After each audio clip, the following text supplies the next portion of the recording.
എൻ്റെ പേര് വിജീഷ്, കോഴിക്കോട് പറമ്പിൽ ബസാറിലാണ് താമസം. എനിക്ക് ചോദിക്കാനുള്ളൊരു ചോദ്യം, നേരത്തെ ഇദ്ദേഹം പറഞ്ഞൊരു കാര്യം, നേത്രദാനം അത് അവയവദാനത്തൊക്കെ പറ്റി നേരത്തെ പറഞ്ഞിരുന്നു. കാരണം ഒരാൾ മരണവുമായി ബന്ധപ്പെട്ടിട്ട് അദ്ദേഹത്തിൻ്റെ ആത്മാവ്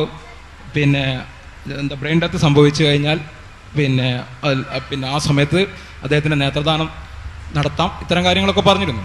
ശ്രീ MM അക്ബർ അവറുകളും അതേപോലെ തന്നെ അദ്ദേഹത്തിൻ്റെ സംഘടനയും നേത്രദാനം പോലുള്ള പ്രവർത്തനത്തിനും അവയവദാനം പോലുള്ള പ്രവർത്തനത്തിനും തയ്യാറാണ്.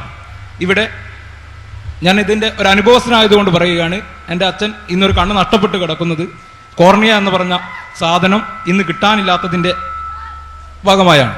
കേവലം ഈ കേരളത്തിലെ യുക്തിവാദികളോ മറ്റു പുരോഗമനാശയക്കാരോ മാത്രം കൊടുക്കുന്നത് കൊണ്ട് മാത്രം ഇവിടെ ഇന്ന് കോർണിയ ലഭിക്കുന്നുള്ളൂ.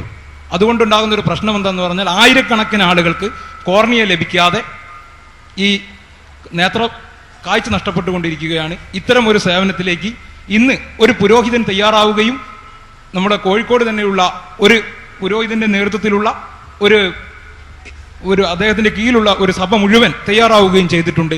നിങ്ങളുടെ നേതൃത്വത്തിലുള്ള ഇത്തരം ഒരു മാനവിക പ്രവർത്തനത്തിന് നിങ്ങൾ തയ്യാറാണ്. നേത്രദാനവുമായി ബന്ധപ്പെട്ട അവയവദാനവുമായി ബന്ധപ്പെട്ട പ്രശ്നമാണ്. സ്വന്തം പിതാവിന് നേത്രം ദാനം ലഭിച്ച് കിട്ടിയിട്ടില്ലാത്തതിൻ്റെ പ്രയാസം ചിലപ്പോൾ എൻ്റെ സുഹൃത്തിനുണ്ടാകാം. പക്ഷേ എന്താണ് പ്രശ്നം എന്ന് വെച്ചാൽ, നേത്രദാനം അതേപോലെ അവയവദാനം ഇത്തരം വിഷയങ്ങൾ, ആ വിഷയങ്ങളിൽ മതവിശ്വാസികളും അല്ലാത്തവരും അവരുടേതായ നിലപാടുകളും അവരുടെ കാര്യങ്ങളും ചെയ്യാറുണ്ട്. അവയവദാനങ്ങൾ ജീവിച്ചിരിക്കുമ്പോൾ അവയവം ദാനം ചെയ്യുന്ന ആളുകളുണ്ട്. വൃക്കയെ പോലെയുള്ള അവയവങ്ങൾ പകുതി ദാനം ചെയ്യാൻ കഴിയും, അത് ചെയ്യുന്ന ആളുകളുണ്ട്. മരണത്തിന് ശേഷം അവയവം ദാനത്തിന് വേണ്ടി വസിയത്ത് എഴുതി വെക്കുന്ന സുഹൃത്തിനൊപ്പം പറഞ്ഞു, ഏതോ ഒരു മതവിഭാഗത്തിന്റെ ആരായിരുന്നാലും, ക്രിസ്തവ വിഭാഗമാണെങ്കിലും ഹിന്ദു വിഭാഗമാണെങ്കിലും മുസ്ലിം വിഭാഗമാണെങ്കിലും അല്ല, പുരോഹിതന്റെ നേതൃത്വത്തിലുള്ള ഒരു സംഘം അവയവദാനത്തിന് സന്നദ്ധമായി. തീർച്ചയായും അത്തരം പ്രവർത്തനങ്ങൾ നടക്കാറുണ്ട്. അതിലെ നന്മയും അതിൻ്റെ കാരുണ്യത്തിന്റെ വശവും ഉൾക്കൊണ്ട ആളുകൾ അത്തരം പ്രവർത്തനങ്ങൾ ചെയ്യാറുണ്ട്. തീർച്ചയായും നമുക്ക് മാതൃക ഉൾക്കൊള്ളാൻ കഴിയുന്ന കാരുണ്യപരമായ പ്രവർത്തനങ്ങളിൽ മാതൃക നമുക്ക് ഉൾക്കൊള്ളാവുന്നതാണ്. എന്നാൽ പ്രശ്നം, അവയവദാനത്തിന്റെ പേരിൽ നടക്കുന്ന സാമൂഹ്യ ഗുണകരമായ പ്രവർത്തനങ്ങൾ നിലനിൽക്കുമ്പോൾ തന്നെ അവയവദാനത്തിന്റെ പേരിൽ നിലനിൽക്കുന്ന റാക്കറ്റുകളും അതിന്റെ പേരിൽ നിലനിൽക്കുന്ന ചൂഷണങ്ങളും അതിന്റെ പേരിൽ നിലനിൽക്കുന്ന ഒരുപാട് പ്രശ്നങ്ങളും നമ്മൾക്കെല്ലാവർക്കും അറിയാവുന്നതാണ്. ആ പ്രശ്നങ്ങളെ കൂടി നമ്മൾ പരിഗണിക്കേണ്ടതുമുണ്ട്. അതുകൊണ്ട് ഇസ്ലാം അവയവദാനത്തിന് ഒരിക്കലും എതിര് നിന്നിട്ടില്ല.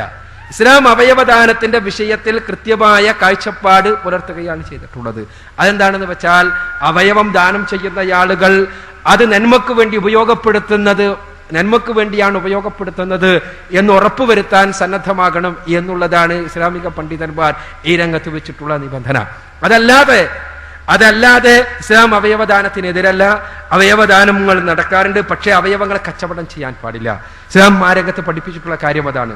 ദാനത്തിന്റെ പേരിൽ പലപ്പോഴും നടക്കുന്നത് കച്ചവടമായതുകൊണ്ട് ആ കച്ചവടത്തിന്റെ എല്ലാം പിന്നിൽ ഒരുപാട് റാക്കറ്റുകൾ പ്രവർത്തിക്കുകയും ഒരു ദാനം നടക്കുമ്പോൾ ഒരുപാട് ദാനത്തിന്റെ പേരിൽ ഉള്ള ചൂഷണങ്ങളും പീഡനങ്ങളും നടക്കുകയും ചെയ്യുന്ന ഒരു കാലഘട്ടത്തിലാണ് നമ്മൾ ജീവിക്കുന്നത്.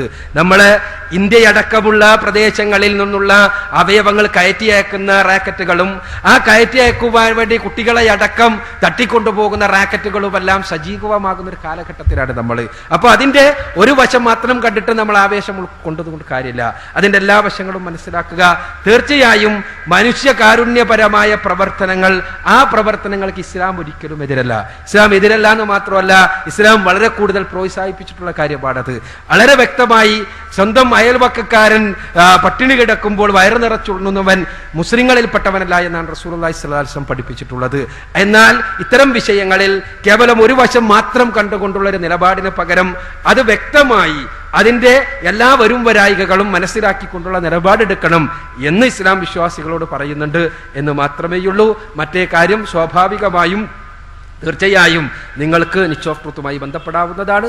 അതിന് നിച്ച് ഓഫ് ട്രൂത്തിന്റെ വിലാസം നിങ്ങൾക്ക് ഇവിടുത്തെ ഞങ്ങളുടെ ഔട്ട്ലെറ്റിൽ വെച്ച് ലഭിക്കുന്നതാണ്. രണ്ടാമത്തെ ഞാൻ ചോദിച്ചൊരു ചോദ്യം, അക്ബർ സാഹിബ് ഈ നേത്രദാനത്തിനും അവയവദാനത്തിനും തയ്യാറുണ്ടോ? മരിച്ചു കഴിഞ്ഞാൽ കണ്ണ് കൊടുക്കും, കണ്ണ് കച്ചവടാക്കും, അതാക്കും, റാക്കറ്റാക്കും എന്നല്ല. അങ്ങനെയൊക്കെ ചില പ്രശ്നങ്ങളുണ്ടാവും. പക്ഷെ ഞാൻ തയ്യാറാണോ അല്ലേ എന്നുള്ളത് എൻ്റെ ചോദ്യം. അതെനിക്ക് യെസ് ഓർ നോ ആൻസറാണ് ഞാൻ പ്രതീക്ഷിക്കുന്നത്.